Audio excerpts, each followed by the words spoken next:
In this video, we explain the course project on the impact of computing innovations. Early in the course, you will work with your instructor to be assigned one computing innovation, probably coming from this list of computing innovations in the Wikibook chapter. Clicking on the link brings us to the Wikibook chapter, where you can see a number of computing innovations listed here, such as texting, social media, peer-to-peer computing, and other computing innovations. We suggest that you read this chapter completely, the little paragraph on each one of the innovations, so you have some idea what the innovation is, so that you can work with your instructor to pick a computing innovation that interests you. Going back to the project specification, the picking of the innovation that you're going to work on throughout the semester is done with a proposal. So you'll work with your instructor to submit a proposal, and the instructor will assign you the computing innovation to work on. Then, throughout the semester, a number of the projects in the course will help you develop a term paper and a presentation about the impact of your computing innovation. In particular, you'll be developing a website that answers some questions and gives some insight into the impacts of your computing innovation. And you will also be doing a video presentation where you present, as you might do in a stand-up oral presentation, you'll present in video your points about your computing innovation. So the result of the project at the end of the course, or towards the end of the course, will be a website and a video presentation, both covering the impact of your computing innovation on society. Looking at the specification for the website in the final project description, we can see that in this specification, and yours may be different, but in this specification, the students are required to create 6 web pages: a cover page, a purpose page, effects and impacts page, technical aspects, relationship to data, and references. Each of these will be a web page linked together to form a website that in a sense embodies a term paper about the computing innovation's impact. The first page is just a cover page, but the other 5 pages contain prompts, and here the prompts are lettered A, B, C, D. The prompts are questions that the student has to answer about their innovation's impact. So for instance, prompt A says, indicate the name of the innovation and provide a clear description of its intended purpose, such as the problem that the innovation solved, the opportunity that the innovation created, or the discovery that the innovation made possible. So the student will research their innovation and come up with an answer to that question. In this assignment shown here, each answer to a prompt is limited to 200 words. So the student will come up with a 200-word answer to prompt A on the purpose web page. On the effects and impacts page, there are 3 prompts that the student will answer questions and give insight into their innovation's impact. Each prompt is limited to 200 words, so there could be up to 600 words on the effects and impacts page. Let's take a look at a sample student website. So this student's topic was the impact of email on society. What you're seeing is the cover page, the first page specified in the final project description. The cover page looks like a cover page for a term paper, but it's a website. You can see it has a title, the author, and this animation. And the animation is one of the skills that you'll learn in the course. There's an abstract, some text. Notice the abstract is bigger and bolder, and the text is more in a paragraph format. These are web page formatting skills we will learn when we make web pages. There's a table of contents, and each table of contents is a link to the other pages. So we'll learn how to link pages together. The table of contents is a list. So we'll learn how to make lists on web pages. So not only are you going to be doing a paper about your computing innovation, but you're going to be learning to make web pages and the skills that are necessary to make an interesting looking web page like this one. I'll click on the Purpose link so we can go and look at the Purpose web page. Recall that the web pages that make up this website have prompts that were given in the final project description. The prompts are prompts that the students have to generate an answer to. So here's the student's answer to prompt A, indicate the name of the innovation, etc. So the student wrote some text, approximately 200 words, answering this question about naming the innovation and telling what its intended purpose was. We can also see that in addition to text answering the question, there are links. They are linking out to references, their own list of references, that they drew from to get this information. We can also see that they embedded a picture, both a picture that gives some idea of, in this case, what one-to-many communication aspect of email is all about, and also just some decorative pictures as part of their answer. Also notice the format of the web page. There's a banner across the top. Making a banner like that is one of the skills that we teach in the course. So you can see the banner has graphics, it has text, and it has an originally drawn logo that the student made up about their project topic. Also notice that the page has headlines, and that the headlines are styled. This is web page development, where you learn to do headlines, and you learn to use something called CSS, cascading style sheets, that allow you to style your web pages. All of these are things that we learn in the course. Also note across the bottom that there are navigation links to go to the previous section, to go back to the cover page, or go to the next section. Each of these are links, so when you click on them, they'll take you to that appropriate web page.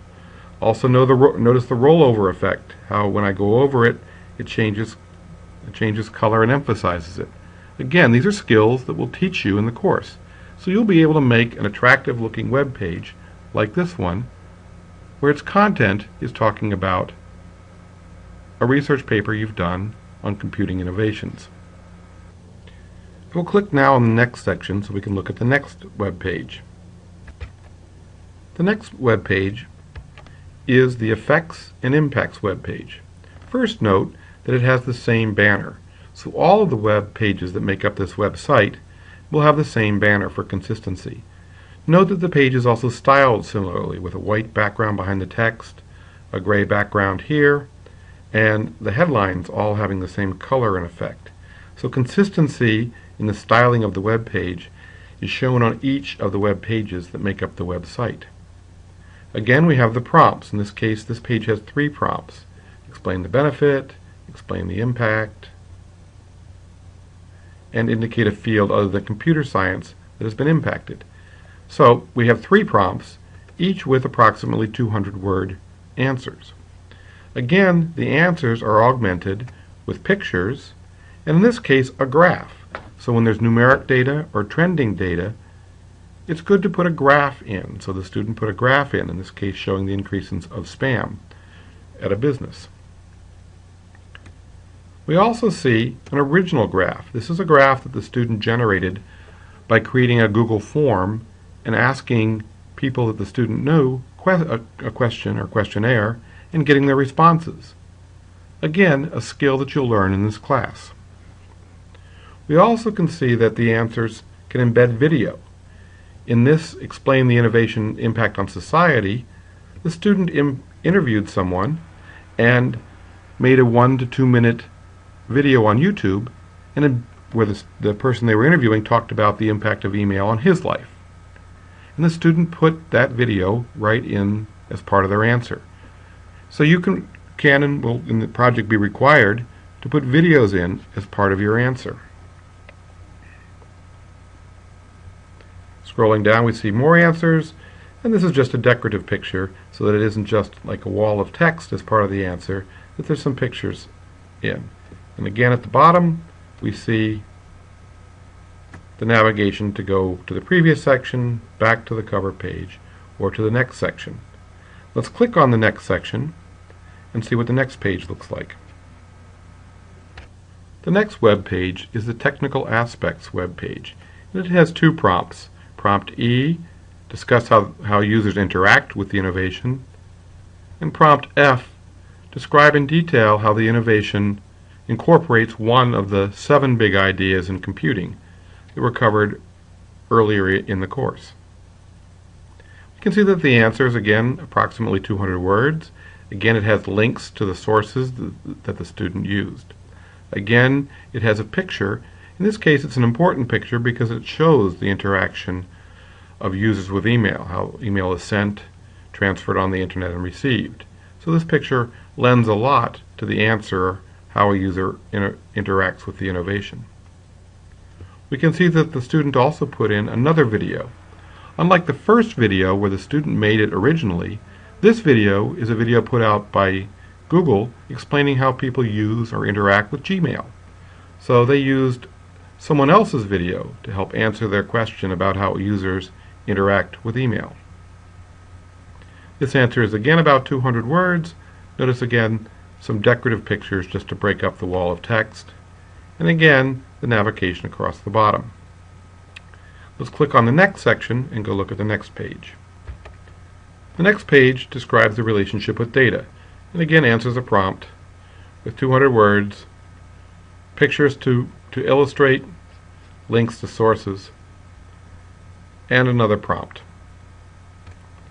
Let's now go look at the next section. The next section is the final section, and it lists the references. You can see that this student had 16 references, and your instructor will give you some idea of how many references you should have, usually a minimum number with more being fine. The references are listed in an HTML table.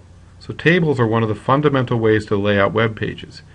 So the course teaches you how to make web pages and how to make tables, and here you're putting your references into a table. The format of the reference here has a number, the author, the reference itself, including a link out to live websites, and the year that the source was made. And again, the page has the banner across the top and the navigation across the bottom, although note that there's no next link because this was the last page. Let's go back to the cover page. So this has given you some idea of the scope of the research that you're going to do in the project, and the web page that you need to make for the project. Now going back to the final project description, we can see that we've covered how the proposal works and that the website you're going to need to make to answer questions about the impact of your computing innovation. The final part of the project is to make a video presentation where you essentially present the same thing you did in your website, but you do it in a video presentation that you'll post privately if you wish on YouTube. And the presentation will be 8 to 15 minutes long. And it'll have to address the requirements that are shown here in the project specification. Typically there's a sample video presentation available for you to watch to see how our student who did email did the video presentation portion of the project. The video presentation you're going to be making is actually very similar to this video presentation that you're watching. This presentation was done with Camtasia. It's software that allows the screen to be captured along with my voice. So your instructor will recommend to you what software to use. It could be Camtasia. There's a cloud-based equivalent called Screencast-O-Matic that your instructor may have you use, but you'll use software similar and do something similar to what I'm doing right now, which is you'll present your website with your voice and showing your website on the screen, just as I showed the sample student website and talked about the project. And like in the example presentation, the student will take you through her own website. This is meant to be a course-long project where you not only get to explore the innovation's impact on society, but you also get to bring together a lot of the technical things you're learning, such as how to make images, video, and how to make websites. Enjoy the project.